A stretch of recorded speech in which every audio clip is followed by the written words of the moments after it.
অনুরোধ রইল। আমরা হয়তো অনেকে জানি না যে আল্লাহর নবী ইউসুফ আলাইহিস ইসলামকে নীল নদে কেন দাফন করা হয়েছিল। তারপরে এটি উদ্ধার করছিলেন আল্লাহর আরেক নবী মুসা আলাইহিস ইসলাম। মনে প্রশ্ন জাগতে পারে কেনই বা ইউসুফ আলাইহিস ইসলামকে নীল নদে দাফন করা হয়েছিল এবং এর পেছনে কি কারণ ছিল। চলুন তবে জেনে নেওয়া যাক হযরত ইউসুফ আলাইহিস ইসলামকে নীল নদে দাফন করা হয়েছিল যে কারণে। হযরত ইউসুফ আলাইহিস ইসলামকে যখন আল্লাহ তাআলা মিশরের প্রিয় বানালেন, তখন মিশরের সবাই তাকে ভালোবাসতেন তার রূপ ও গুণের জন্য। এমনকি মিশরের বাচ্চাও তাকে জিজ্ঞাসা না করে কোনো কাজ করতেন না। একবার সে এলাকায় দুর্ভিক্ষ হয়, যার কারণে কোথাও খাদ্যশস্য ছিল না। কিন্তু আল্লাহ তাআলা ইউসুফ আলাইহিস সালামকে এর জন্য মিশরকে এই ভয়াবহ ঘটনা থেকে বাঁচিয়ে রাখেন। মানুষ দূর দূর থেকে এসে খাদ্যশস্য কিনে নিয়ে যেত।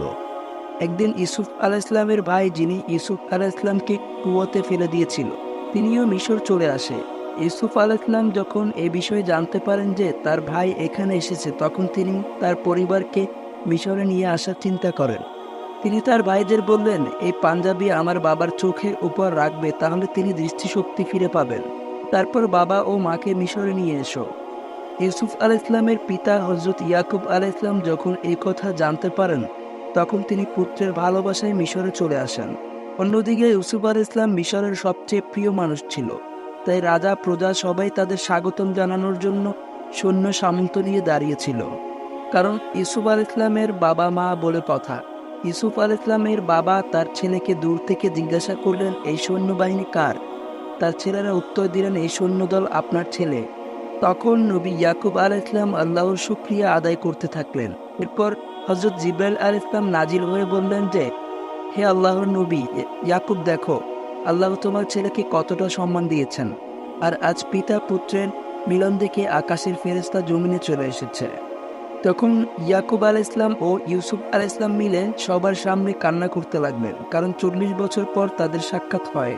তারপরে ইউসুফ আলাইহিস সালাম পিতাকে জাঁকজমকভাবে তার আসনে বসালেন। তার ঈমান ও মর্যাদা দেখে মিশরের বাদশাহ নিজের মাথার মুকুট নবী ইউসুফ আলাইহিস সালামের পায়ের কাছে রেখে আল্লাহর দিনকে কবুল করলেন এবং ইউসুফ আলাইহিস সালাম ও তার পিতাকে আল্লাহর নবী বলে স্বীকার করলেন। আর বনী ইসরাঈলীরা মিশরের অধিবাসীদের সঙ্গে থাকতে শুরু করলেন। ইউসুফ আলাইহিস সালাম এই সময় একটা শহর বিস্তার করলেন, যার নাম তিনি কৌশান রাখলেন।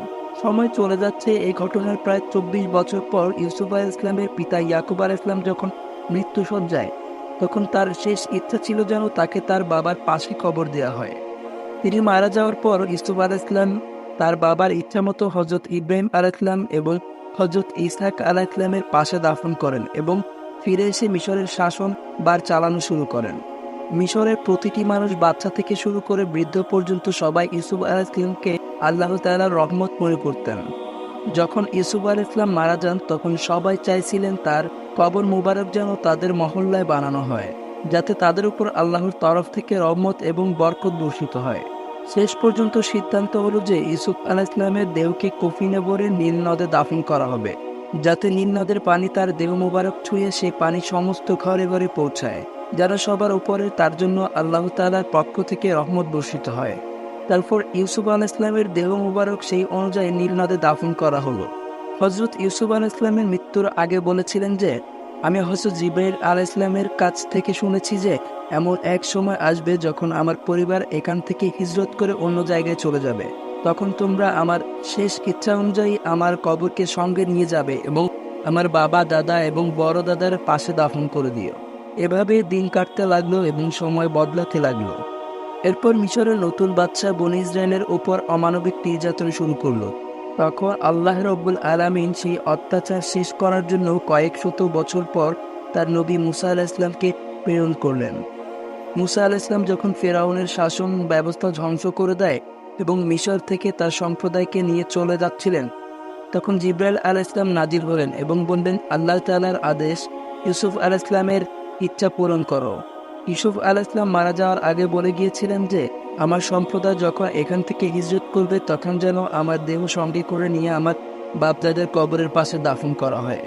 তখন মুসা আলাইহিস সালাম তার সঙ্গীকে জিজ্ঞেস করলেন যে, কে এমন আছে যিনি জানেন যে ইউসুফ আলাইহিস সালামের কবর কোথায় দাফন করা হয়েছে?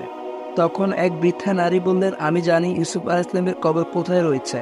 তারপর সেই বৃদ্ধা মুসা আলাইহিস সালামকে নীল নদের ফিরে নিয়ে গেলেন এবং তখনই ইউসুফ আলাইহিস সালামের কফিনে ভরা দেহ নীল নদ থেকে বের করে তাদের সঙ্গে ফিলিস্তিন নিয়ে পৌঁছে গেলেন।